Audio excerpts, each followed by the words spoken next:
જય શ્રી કૃષ્ણ. રાધે રાધે. મિત્રો, 14મા અધ્યાયના 7મા શ્લોકમાં ભગવાન રજોગુણ વિશેની વાત કરી અને એમાં કીધું તૃષ્ણા સંગ સમુદ્ભવમ. એક તો એ તૃષ્ણાને ઉત્પન્ન કરનાર છે, આ શક્તિ એમનાથી જન્મે છે અથવા તો એ એમનાથી જન્મે છે, અને તત નિબધ્નાતિ કૌંતેય કર્મ સંગેન, અને કર્મના સંગથી જીવાત્માને બાંધી દે છે. બીજું રજોગુણ છે રાગાત્મક કીધું ભગવાને. ભગવાન અહીં ક્રિયાને એમની સાથે રાગને કારણે થનારી બતાવી છે. અને હવે ભગવાન તમો ગુણ વિશેની 6થા શ્લોકમાં સત્વગુણની વાત કરી, 7મામાં રજોગુણની, અને હવે ત્રીજો તમો ગુણ છે એમનું સ્વરૂપ શું કહે છે એમના વિશેની વાત કરતા ભગવાન કહે છે કે તમઃ તુ અજ્ઞાનજમ વિદ્ધિ મોહનમ સર્વદેહિનામ પ્રમાદ આલસ્ય નિદ્રાભિઃ તત નિબધ્નાતિ ભારત. ભારત એટલે હે ભરતવંશી અર્જુન, સર્વદેહિનામ, સૌ દેહધારીઓને, સૌ પ્રાણીઓને, જે કોઈએ દેહ ધારણ કર્યો છે, એ દેહ પછી ગમે તે હોઈ શકે, સર્વ દેહધારીઓને મોહનમ, મોહનમ એટલે મોહિત કરનાર.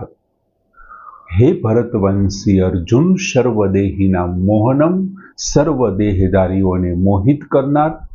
તમઃ તું અજ્ઞાનજમ વિદ્ધિ, તમો ગુણને તું અજ્ઞાનજમ, અજ્ઞાનમાંથી ઉપજેલો, અજ્ઞાનથી જન્મેલો, વિદ્ધિ એટલે જાણ, તું એને અજ્ઞાનથી જન્મેલો જાણ. પછી કહે છે પ્રમાદ આલસ્ય નિદ્રાભિઃ તદ નિબધ્નાતિ. એ તે જીવાત્માને શું કરે છે? જીવાત્માને પ્રમાદ આલસ્ય નિદ્રાભિઃ, પ્રમાદ આળસ અને નિદ્રા વડે નિબધ્નાતિ એટલે બાંધે છે. એ જીવાત્માને આ ત્રણથી બાંધે છે, પ્રમાદથી, આળસથી અને નિદ્રાથી બાંધી લે છે. અને ઉત્પન્ન કોનાથી થયો છે? તો કે એ અજ્ઞાનથી ઉત્પન્ન થયો છે, અજ્ઞાનજમ. અને શું કાર્ય છે એનું? તો કે સર્વદેહિના મોહનમ, બધા જ દેહધારીઓને મોહિત કરનારો છે. હવે તમોગુણ અજ્ઞાનથી, અજ્ઞાનથી એટલે શું? તો કે અજ્ઞાનથી અર્થાત સમજણનો અભાવ. તમોગુણ છે એ સમજણનો અભાવ છે. બીજું મૂર્ખતા છે, હળાહળ મૂર્ખતા છે. આ સઘળા પ્રાણીઓને મોહિત કરે છે. હવે સમજણનો અભાવ એટલે મારામાં એ સમજણ હોવી જોઈએ કે આ મારો વડીલ છે, મારે આની સાથે આવું વર્તન ન કરાય, ઉદ્ધતાય પૂર્ણ ન બોલાય. અને જ્યારે હું આવું સમજણ વગરનો થઈ જાઉં છું, ત્યારે વડીલનું અપમાન કરું છું, ત્યારે એ મને સામેવાળો એમ કહે છે આ માણસ તો તમોગુણી છે. કે આપણે એવું કહીએ છીએ કે આને તો ખબર નથી પડતી, વિવેક જેવું કંઈ છે જ નહીં. વિવેક સત્વગુણ છે. સારું નરસાનું ભાન કરાવવું એ સત્વગુણ છે. અને વિવેકનો અભાવ છે એ મૂર્ખતા છે, એ સમજણનો અભાવ છે. અને સઘળા પ્રાણીઓને શું કરી દે છે? તો કે આ જે અજ્ઞાન છે, સમજણનો અભાવ છે, મૂર્ખતા છે, એ સઘળા પ્રાણીઓને મોહિત કરે છે. હવે મોહિત થઈ ગયા પછી એનામાં શું ફેરફાર થાય છે? તો કે સત અને અસતની એમને ખબર નથી રહેતી કે આ સાચું છે, આ ખોટું છે, આ સારું છે, આ ખરાબ છે, આ કર્તવ્ય છે, આ અકર્તવ્ય છે. આવી એમને કંઈ ખબર નથી થવા દેતો, એને જ્ઞાન જ નથી થવા દેતું કે સારું શું અને ખરાબ શું. એમને કારણે શું થાય છે? ઘણી વખત એ સાંસારિક સુખ ભોગો અને સંગ્રહમાં પણ નથી જોડાવા દેતો. તમોગુણી માણસો ઝાઝા પૈસા પણ નહીં કમાઈ શકે, ઝાઝી સંપત્તિ પણ નહીં કમાઈ શકે, કેમ કે એનામાં તમોગુણ છે. એને સાંસારિક સુખ ભોગ, કોઈ વ્યક્તિ સાથેના સંબંધને કારણે પ્રાપ્ત થતા સુખ છે, એ પત્ની, પુત્ર, માતા પિતા, ભાઈ બહેન, મિત્રો. તમોગુણી માણસોના મિત્ર પણ કોણ હોવાના? કોઈ નહીં હોય. એટલે સાંસારિક સુખ ભોગમાં જો એ ન રહેવા દેતો હોય, તો પછી રાજસ સુખમાં જો એ ન જવા દેતો હોય, તો પછી સાત્વિકની તો વાત જ શું કરવાની? તમોગુણ જો તમને સાંસારિક સુખ ભોગ ન લેવા દે, રાજસી સુખ ન લે, તો પછી સાત્વિક સુખની તો વાત જ નથી. તમસથી અહીં એવું કીધું સર્વદેહિનામ મોહનમ. તમસથી મોહિત માત્ર મનુષ્યને જ સમજવા જોઈએ. કારણ કે આ વાક્ય ખાલી મનુષ્યને જ લાગુ પડે. શું કામે? તો કે મનુષ્ય સિવાયની બીજી જે કાંઈ યોનિઓ છે એ તો ઓલરેડી જન્મથી જ તમસથી મોહિત થયેલા છે. પશુ પક્ષી પ્રાણીઓ ખાવું પીવું ને ઊંઘ કરવી, બાકી બેઠું રહેવું ને સૂતું રહેવું, એ તો એનું જીવન છે. તો એ તો પહેલેથી જ છે. તો પછી ભગવાને અહીંયા સર્વદેહી નામ એવો શબ્દ શું કામ વાપર્યો? બધા દેહધારીઓ એવો શબ્દ વાપરવાનું કારણ શું? તો કે જે વ્યક્તિ ખરેખર વિવેક વગરનો છે, સમજણ વગરનો છે અને જે ખરેખર મૂર્ખતાથી ભરેલો છે, એ પશુ પક્ષી જેવો જ કહેવાય ને. પશુ પક્ષીઓના જેવા લક્ષણો છે, એટલે પશુ પક્ષી જેવા લક્ષણો ધરાવતો હોય એવા વ્યક્તિ માટે પણ ભગવાન કદાચ અહીં સર્વદેહી નામ શબ્દ વાપર્યો હોય.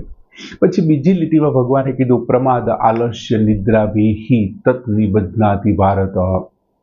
આ તમોગુણ છે, પ્રમાદ છે, આળસ છે અને નિદ્રા દ્વારા દેહધારીને બાંધી દે છે. હવે પહેલા ભગવાને કીધું પ્રમાદથી બાંધે છે. હવે પ્રમાદ છે ને ખરેખર બે પ્રકારના છે. એક પહેલો પ્રકાર શું છે? તો કે કરવા યોગ્ય, જેનાથી હિત અને સમાજનું કલ્યાણ, આગળ જતા જેમનું પરિણામ ખૂબ સારું આવવાનું છે, એવા કામ ન કરવા, એનું નામ પ્રમાદ છે. બીજો પ્રકારમાં પ્રમાદ શું આવે? તો કે ન કરવા યોગ્ય કામ, કે જેમની અંદર અહિત સમાયેલું છે, પોતાનું અને સમાજનું પરિણામ, આગળ જતા પરિણામ ખરાબ આવવાનું છે, એવા કામ કરવા, એનું નામ પણ પ્રમાદ છે. એક હિતકારી કામ ન કરવા અને અહિતકારી કામ કરવા, એ બંને પ્રમાદના પ્રકારોમાં આવે. ન કરવા યોગ્ય કામના પાછા આપણે એમ થાય તો કે ન કરવા યોગ્ય કામ છે એમના બે પ્રકાર. તો કે હા, એમના પણ પાછા બે પ્રકાર છે. એક ન કરવા યોગ્ય કામનો પહેલો પ્રકાર શું છે? તો કે વ્યર્થ ખર્ચ કરવો, જેમ કે પાન, માવા, બીડી, સિગારેટ, મૂવી છે, આ છે, તે છે. આ વ્યસન પાછળ પૈસા ઉડાડવા એ વ્યર્થ ખર્ચ છે, નકામો ખર્ચ છે. પછી બીજું છે વ્યર્થ ક્રિયા કરવી. ન કરવા યોગ્ય કામમાં બીજો પ્રકાર છે એ વ્યર્થ ક્રિયા કરવી, જેમ કે પત્તા કે જુગારની રમત રમવી, ચોપાટ રમવી, વિવિધ પ્રકારના પશુ અને પક્ષીઓને શારીરિક દુઃખ આપવા. આ ઉપરાંત હાલતા જતા, ચાલતા જતા કોઈ ઓલા નાના નાના છોડ, ફૂલ છોડ, આન તેને ઉખેડીને ફેંકી દેવા, ઘાસને એને નુકસાન કરવું, ક્યાંય સૂકું ઘાસ દેખી જાય તો ત્યાં દિવાસળી મૂકી દેવી. આ બધા જે કામ છે એ વ્યર્થ ક્રિયામાં આવે, નકામી ક્રિયાઓમાં. બીજું ભગવાને બીજી વાત કરી પ્રમાદ પછી, આલસ્ય એટલે આળસની વાત કરી. હવે આળસના ખરેખર બે પ્રકાર પડે. એક આળસ છે માત્ર સૂતા રહેવું, કંઈ પણ કાર્ય કર્યા વિના સૂતા રહેવું કે બેઠા રહેવું, અને જે આવશ્યક કામ કરવાના છે, જે કામ કરવા જરૂરી છે એવા કામ ન કરવા, એ આળસ છે. અમુક માણસોની આળસ તમે જોજો, સાંજના 5 વાગે નાવા જાય, સવારના નાવાની ક્રિયા છે. કાંઈ કામ ન હોય, રજાનો દિવસ હોય, સૂતા રહીએ, બેઠા રહીએ, અથવા બીજા કાંઈ ખોટું બીજા કામમાં રહી અને સામાન્ય બાબતોમાં આળસ કરતા હોય. આ બંધનકારક આળસ છે. આવશ્યક કામ ન કરવા એ પણ એક બંધનકારક આળસ છે. બીજું, નિદ્રા પહેલા શરીર, પછી વૃત્તિ. અમુક નિદ્રા એવી છે કે એ નિદ્રાને કારણે શરીર ભારે થઈ જવું, ખૂબ નિદ્રા લેવાને કારણે શરીરનું ભારે થઈ જવું.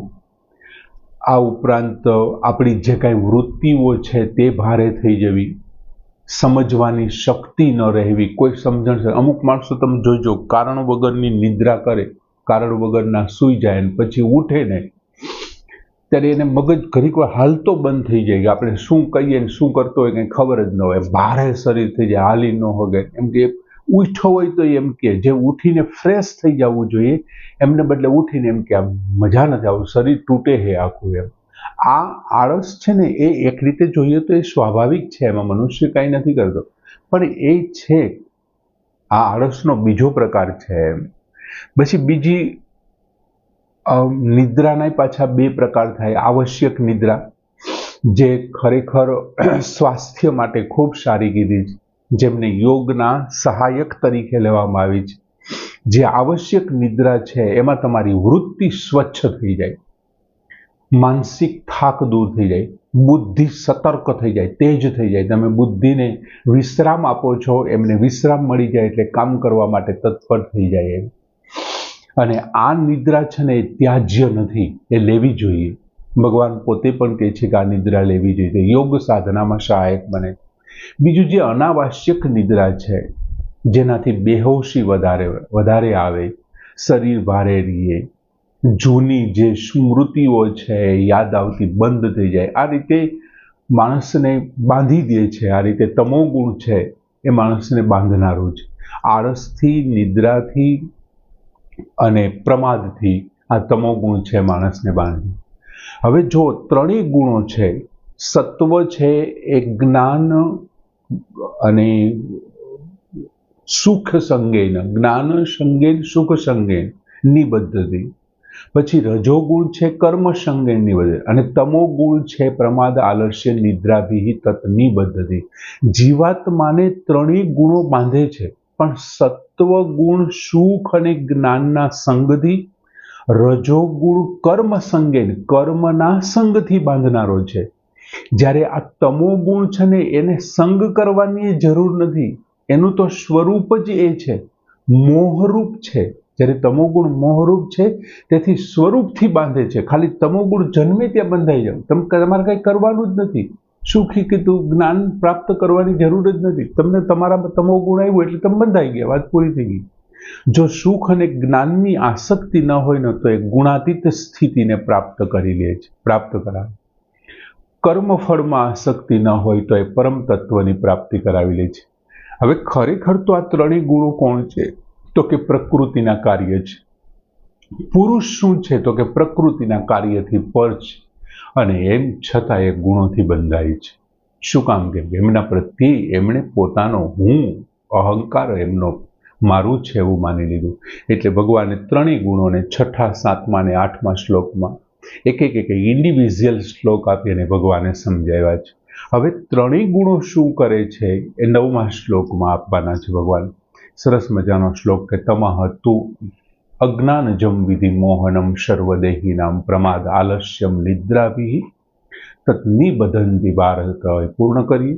જય શ્રી કૃષ્ણ.